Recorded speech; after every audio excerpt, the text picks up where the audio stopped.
Hello there, don't mind me, just your friendly neighborhood narcotics dealer driving through in the brand new 2021 Cadillac Escalade.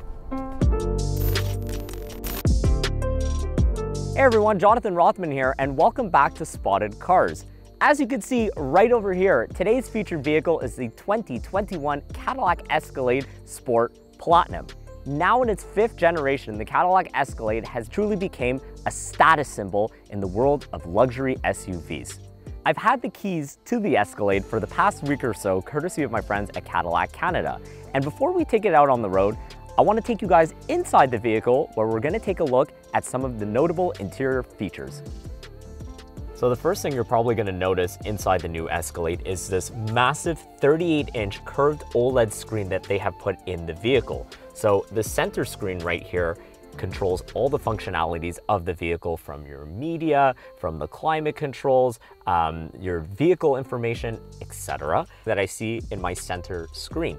What's really interesting is there's 3 different view modes. So there's the normal generic mode that shows me my speed, my basic information. I can control my media as well. There's a second screen that's purely navigation. So similar to what's found in other manufacturers, my whole screen becomes basically a map.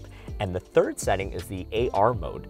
And this mode is really cool because it's almost as if I have a live camera going on in front of the car, which sounds distracting in theory, but the augmented reality in this, and basically the system that they've been putting into a lot of cars and other manufacturers, is when I connect my phone to the car's navigation system and I'm going to a destination, let's say I'm going to a McDonald's, very fitting for a vehicle like this, it will show me the different arrows as I'm approaching the intersections of where I should be turning.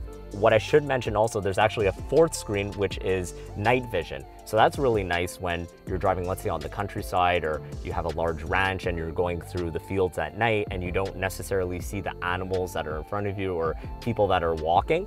That detects everything, and it's just a really nice safety feature to have in a vehicle this size. Also, what I really like about the Escalade are these seats. They are extremely comfortable. When you're driving, it almost feels like you're in a massive lazy boy. And what's really nice is they're heated, they're ventilated, and they also have massage function. So there's a whole bunch of different settings in the vehicle to basically cater to a massage of your liking, which is really nice. And while you're driving, it just makes every drive that much more comfortable and enjoyable. Another cool feature in the Escalade is a built-in mini fridge. So the fridge houses about, let's say, 6 water bottles very comfortably, as well as your favorite sodas. You could even put snacks in here. So it really makes those long road trips that much more enjoyable with this built-in fridge. I would say a downfall of the Escalade, and also it's mostly for all American manufacturers, is the overall fit and finish of their interiors. As you can see, overall it's very beautiful. The seats are stunning, they're very comfortable. The color itself, it's almost like this dark brown, almost purple tint, which I really haven't seen in many vehicles. But the switches are a little bit off. Even the climate control buttons, I find it's just not as premium, and that's where the Europeans really just take things up a step above from the American car manufacturers. Another notable feature in the Escalade is the optional AKG Studio Reference sound system that is equipped with 36 speakers placed throughout the cabin, resulting in a truly immersive 360-degree listening experience. Alrighty, so now we're in the second row of this 3-row SUV.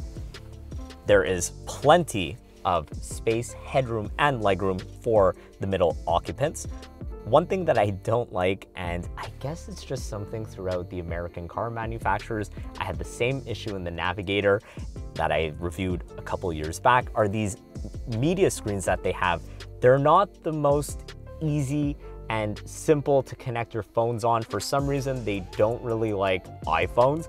What is nice is that you do have HDMI ports where you could connect your consoles in. I haven't tried it. I would assume that by connecting it in, it would be fairly easy, but just trying to mirror my phone onto this for the few minutes that I tried doing it, I got frustrated and I just completely abandoned it. So I wish that a manufacturer would just kind of install perhaps like Apple CarPlay or Android Auto back here.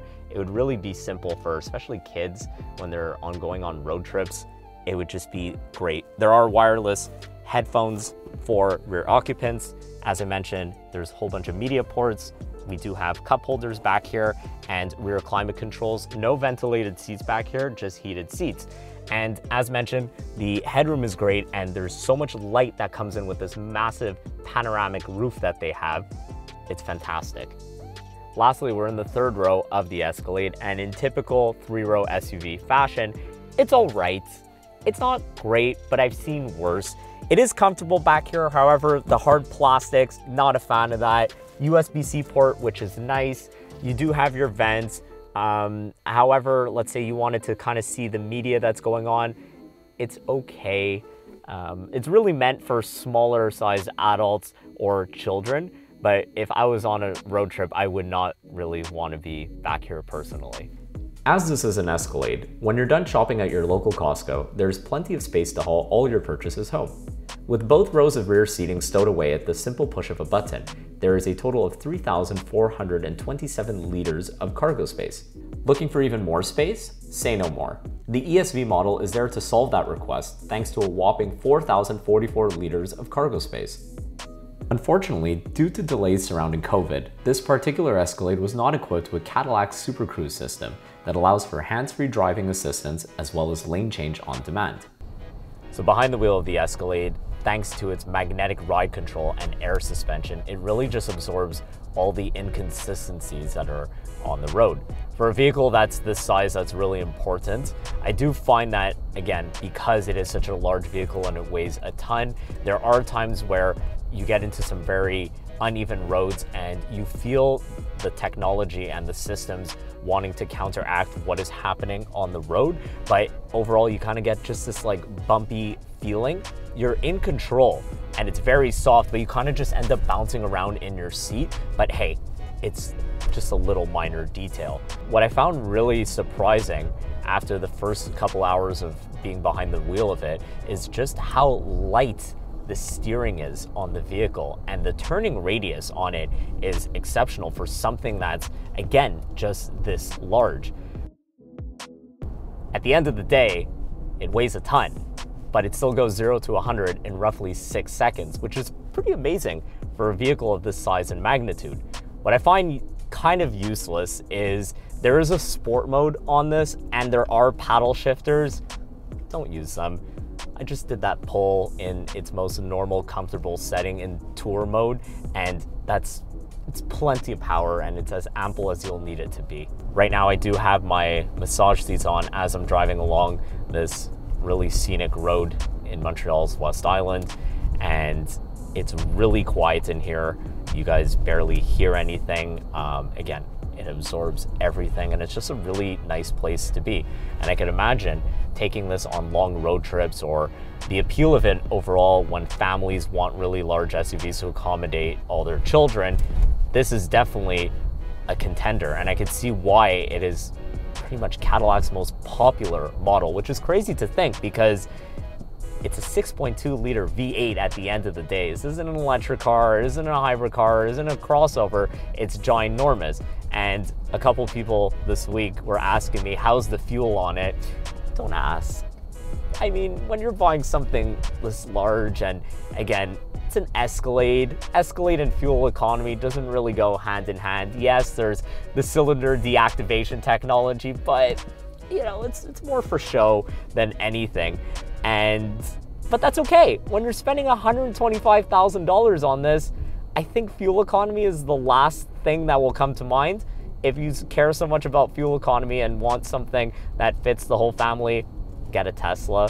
But we don't need to talk about Tesla here. We're talking about American luxury at its finest. It just has so much presence and it just commands the road. And everyone around you, the looks that I've been getting, it's one of those things where people look at you and they're like, wow, either that guy has made it or that guy is a narcotics dealer. And I have no shame in saying that because that's the type of looks I've been getting throughout this entire week behind the wheel of it. And that concludes today's video on the all-new 2021 Cadillac Escalade. I hope you guys enjoyed this video, and if you'd like to see future content to come, be sure to like, share, and subscribe. See you guys next time.